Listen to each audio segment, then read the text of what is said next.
Bonjour à tous. Je me remets sur le tapis pour pouvoir faire cette petite vidéo.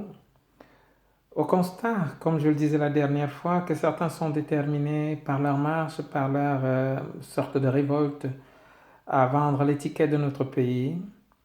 Il y en a qui se sont spécialisés dans l'insulte et dans la formation des groupes pour pouvoir arriver à faire du Cameroun un pays où règne le tribalisme.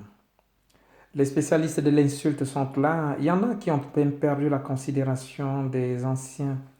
On insulte le président de la République, on insulte les femmes qui ont fait la joie du pays à travers leur art et autres. C'est peut-être un choix, mais ne pensez pas que le fait d'être en Europe vous octroie le droit d'insulter un vieillard. Même si ce vieillard ne se prononce pas, vous vous maudissez tout seul sans le savoir. Insulter une femme. J'ai vu certaines vidéos où on balançait des insultes pas possibles à une artiste comme Catino, que nous appelons de joie de cœur la femme du peuple.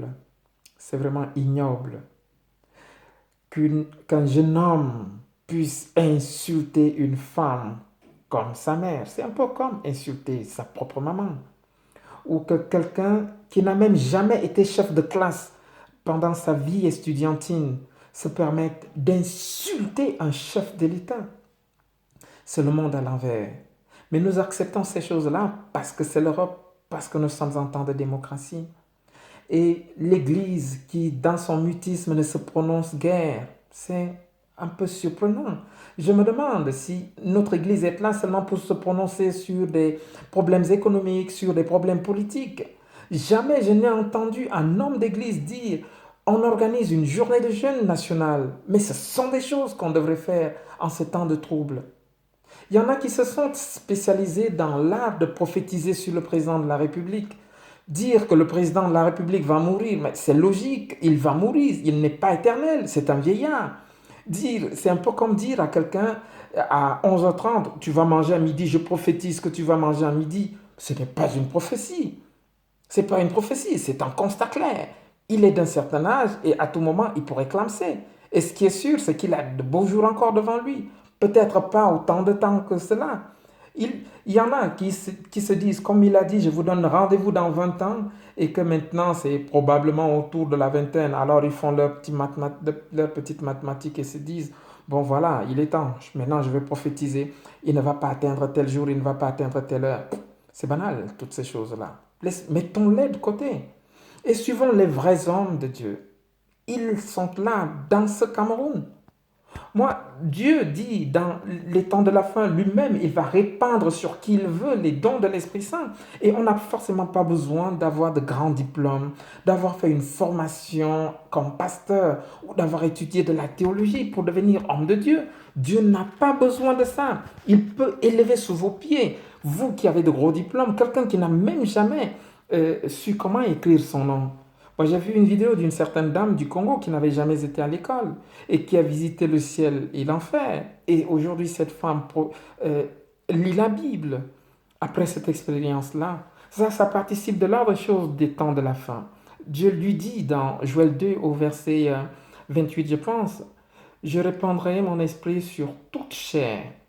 Vos fils et vos filles prophétiseront, vos vieillards auront des songes et vos jeunes gens auront des visions. Moi, j'ai rencontré, comme ça, toujours dans les recherches sur Internet, en me posant la question s'il n'y avait pas d'homme d'église dans mon pays, un jeune Jonas, le prophète Jonas. Il est jeune, il est insignifiant, mais sachez que Dieu choisit qui il veut. Il donne son onction à qui il veut.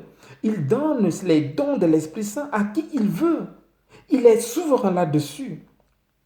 Et ce jeune, il est l'un des rares à s'être opposé à toutes les prédications des autres grands et vieux prophètes que nous connaissons.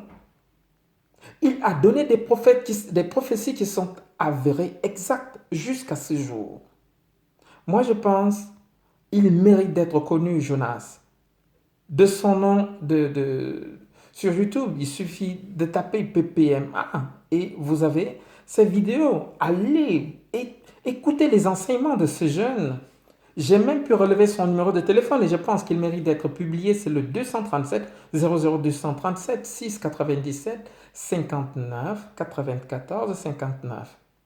Le 200 00237 6 97 59 94 59. Cet enfant, ma foi, même comme on dit que nul n'est prophète chez soi, il est l'un des rares aujourd'hui à donner des enseignements crédibles, des enseignements qui peuvent édifier le peuple de Dieu. Et le Cameroun aujourd'hui a besoin de quelqu'un comme lui, quelqu'un qui sache interpréter les saintes écritures, quelqu'un qui sache dire la vérité, quelqu'un qui n'a pas besoin de plonger la tête dans le sable, quelqu'un qui n'a pas besoin de se plier à la grandeur ou à l'élévation. Et dans son humilité, aujourd'hui, Dieu l'utilise. Écoutez, moi je vais vous prêcher cet évangile. Parce que même si vous mourrez, Dieu va vous ressusciter. Il a dit que même si je meurs, je ne vais jamais plus prendre les remèdes. Et c'est comme ça que j'ai vécu. Je vivais dans des... J'étais malade. Moi, quand je deviens malade, j'étais vraiment Que le malade. Seigneur vous bénisse et qu'il bénisse le Cameroun.